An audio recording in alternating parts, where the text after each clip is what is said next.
इस समय मनुष्य की बड़ी दुर्दशा हो रही है। महापुरुषों के वचन। दुर्दशा किसे कहते हैं? जो माया के द्वारा रचे हुए प्रलोभनों और भोगों में अपने जीवन को लगाकर नष्ट कर रहे हैं। बड़ा गर्व।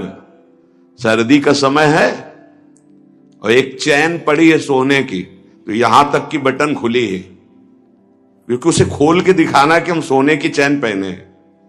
कौन सी खास बात भैया? अरे ब्रह्मांड नायक की सृष्टि को तुमने देखा कहां है? कितना बड़ा सोने का पहाड़, बड़ा आश्चर्य होता है। 4 लाख योजन। एक योजन का मतलब 4 कोस, एक कोस का मतलब 3 किलोमीटर। कितना सोना! एक छोटी सी सोने की जंजीर, तो पूरी छाती खोले कि देख लो सोने की जंजीर है। अगर 1-2 अंगूठी पहने हैं ना, तो हर बार वो, हमने देखा है, एकांतिक में देखा है। आपकी बड़ी कृपा है कि आप देखो हम अंगूठी पहने हैं, जैसे उससे कोई प्रभाव होगा क्या?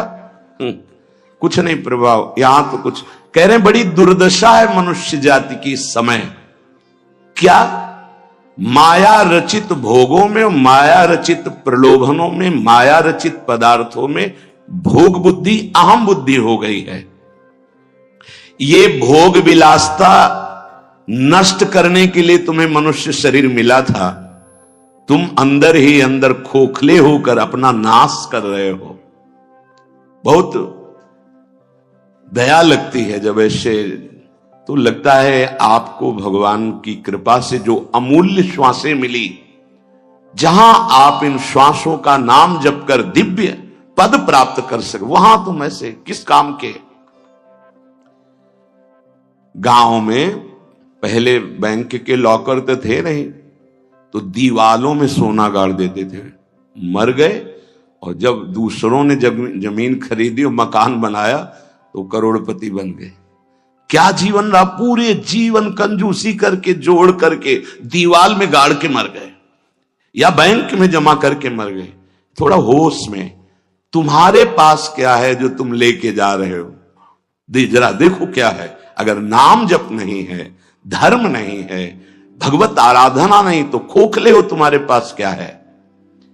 आज धर्म के नाम पर पाखंड का तांडव हो रहा है। महापुरुषों के वचन वो किसी से दबते नहीं। जैसे गुरुजन डांटते हैं, ऐसे ये डांट रहे हैं। आज धर्म के नाम पर पाखंड का तांडव हो रहा है। हृदय मेरा कांपता है ये देखकर कि मेरी समाज का क्या होगा। संतों को अगर दुख होता है तो समाज को देखकर दुख होता है। प्रभु पर विश्वास नहीं, शास्त्र का स्वाध्याय उस पर श्रद्धा नहीं, और संतों का शासन नहीं, मन मानी केवल कर्म।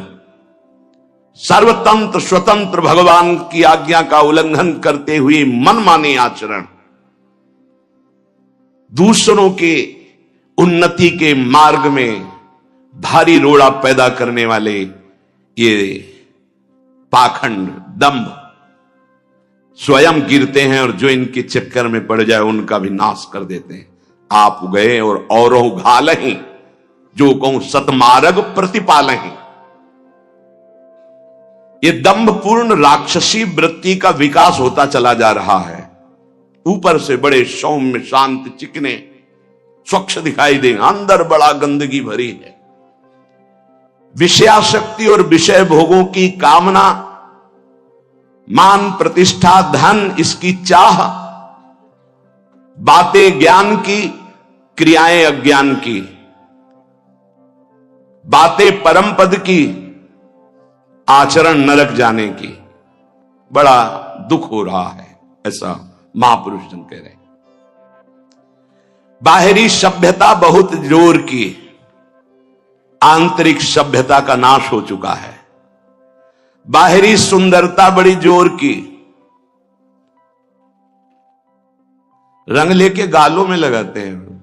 दर्शन, अब जब इस समय आते तो दर्शन करते हैं, रात्रि में गाल में रंग लगाने की जरूरत क्या है?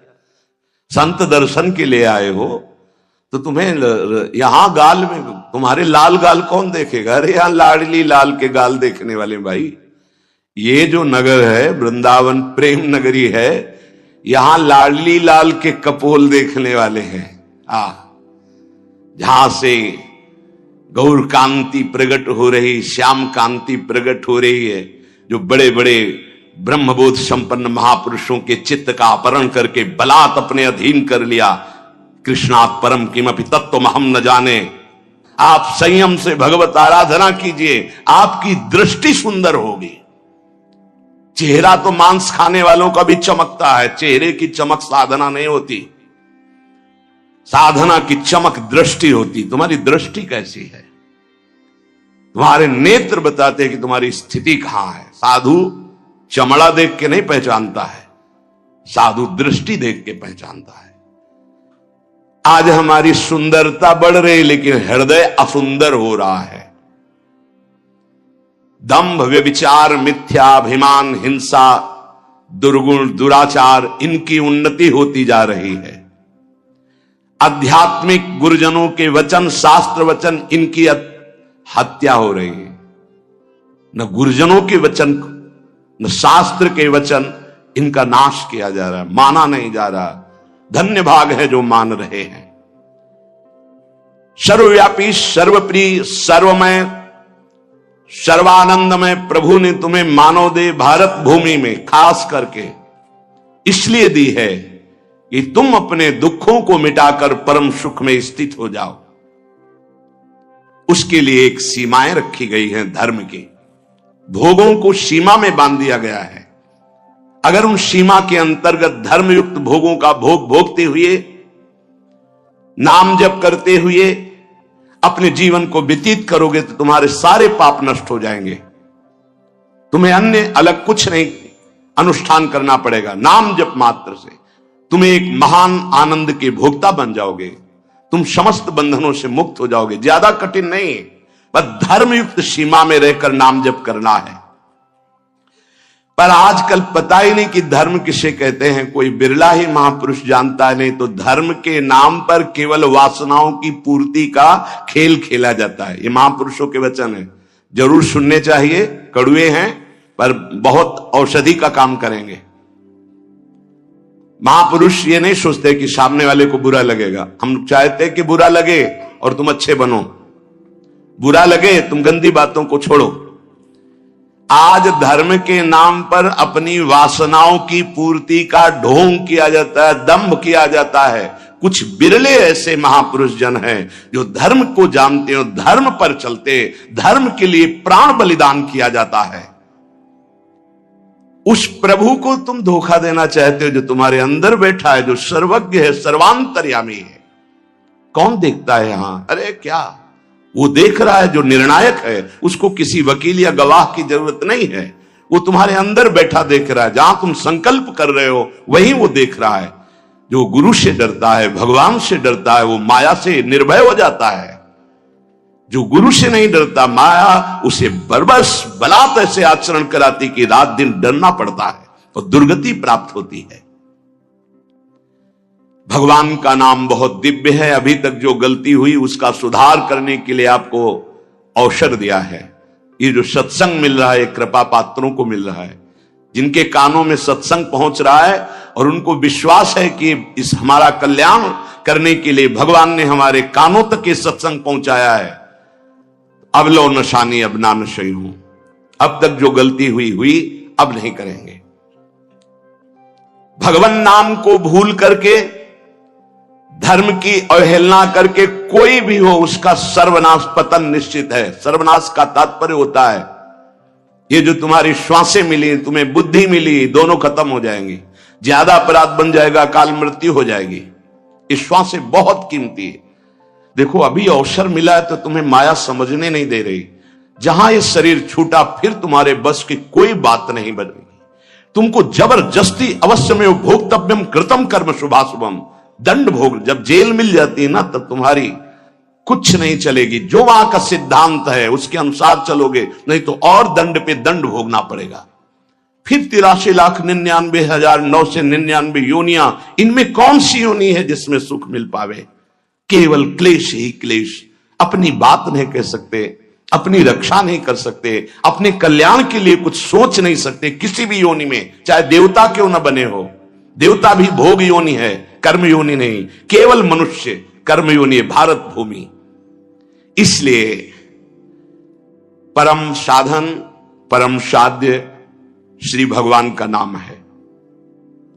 इस कलयुग में और कोई साधना हो पाना बहुत कठिन है।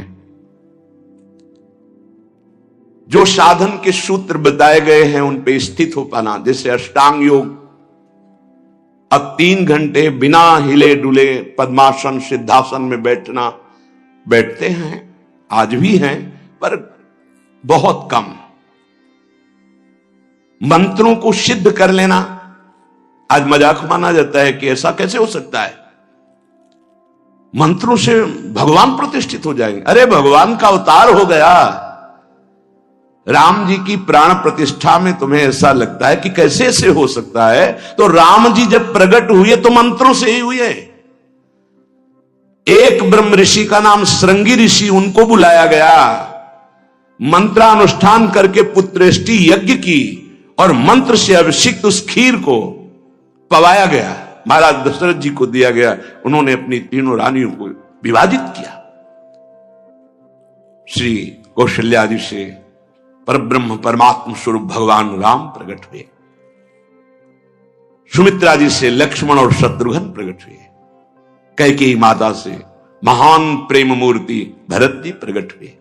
ये कैसे प्रकट हुए? मंत्र से।